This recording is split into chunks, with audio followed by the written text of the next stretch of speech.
everybody, happy Thursday. And since it's Thursday here, I actually have a bunch of different things to talk about today.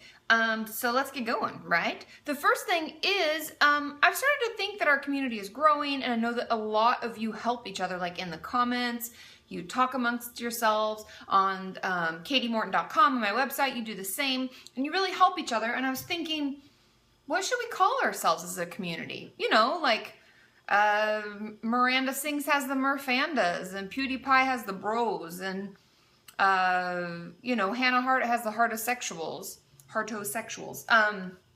So what should we call ourselves? I don't know. I wish Minions wasn't copyrighted. I was talking to Carly about this on Twitter. I wish Minions had not been so popular. But then maybe we wouldn't have talked about Minions anyways. I don't know. But let me know. Leave it in the comments. Are there any ideas, any cute, catchy things that we think would be cool as a community to call ourselves? Because I think it would be cool to have that. And then when we do meetups and we get together and we do things, we have a name for it. Maybe I'll make t-shirts. Hey, and there are new t-shirts on my Spreadshirt thing. I haven't put the ones up for the men yet, so stay tuned for that, but I'm putting those together as well. I'm trying to make them a little more something that I would want to wear that's not just the tree, with fun sayings and things like that. So check them out and let me know what you think. Okay, so that was my first thing. Now the question that I'm going to answer today, and I've kind of liked doing one question each because then I get to really talk about it, kind of like the olden days when I just rambled on and on and on and on and on. You get the idea. Okay, so the first question and only question is, hey Katie, is it normal for things such as depression, anxiety, etc. to sort of come and go? Like sometimes they're so bad you really can't function at all, and other times it's like they barely exist. Also, is it normal for my self-harm to improve my mood so that I can't even really remember the issue? I found that sometimes I have a week that I feel okay, but then I look back and I have self-harmed every day that week, and I think that that's why my week was okay. Does that make sense? Thanks. Now I want to talk about this for two reasons, because it touches on two different things that a lot of people struggle with. Number one being depression, anxiety, for those things to come and go. And I think I may have talked about this in the past. I've talked about a lot of things, you guys, but it's definitely normal. That's honestly why depression, anxiety, all that stuff, well, I guess mainly depression, but all of those feelings that come along with depression, which can be even like an anxious feeling, is under mood disorders. And our mood can shift, and our mood can change. And some days can feel better than others, and worse, and so on, because different things are going on at different times, and everyone experiences that. I even, as a person who doesn't struggle with depression, have good days and bad days. And so you have to always, I find this is always an issue, is that people think that, okay, well this person, or if you're talking to yourself, you're like, I have a mental illness, therefore I have no other normal baseline.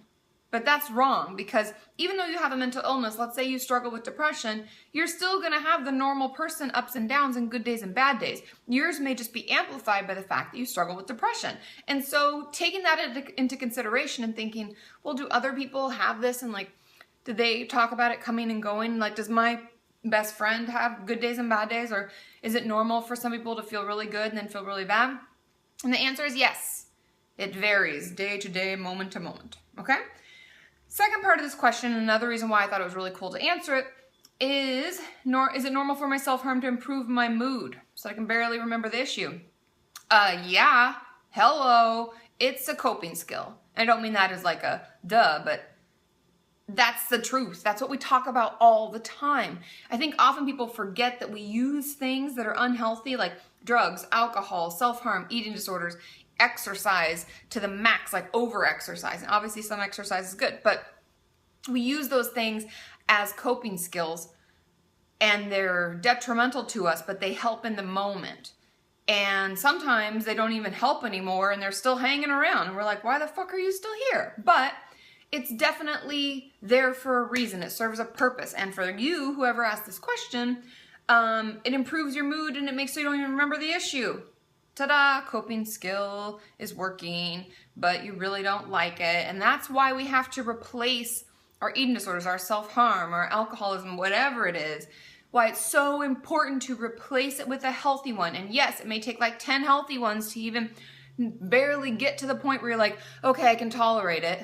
I can tolerate the feelings, the emotions, the issue, where it only takes, you know, cutting once I know that it doesn't always equate like 1-to-1, but know that it's worth the fight. Do you want to be self-harming your whole life, trying to hide your scars, trying to hide it from people? It ends up not really being a good thing for us. And so, of course, it can help in the moment, but let's think long-term. Let's try to replace it with other healthy coping skills. And if you haven't checked it out on my website, KatiMorton.com, I have a free self-harm workbook. And if any of you had trouble downloading it, I know a lot of times it gets into junk folders or it doesn't come through. I'm not sure why some of you have trouble and others don't, but you can always let me know in the comments and I will correct it on my side and shoot it back out to you. Okay? I love you all. I will see you on Saturday with the journal topic. And thanks for everybody sending those to me. And then I'm on my way. Well, I'll see you Monday, but then I'm heading up north to the northwest. So if you're going to be a vlogger fair, I can't wait to meet you. Talk to you soon. Bye.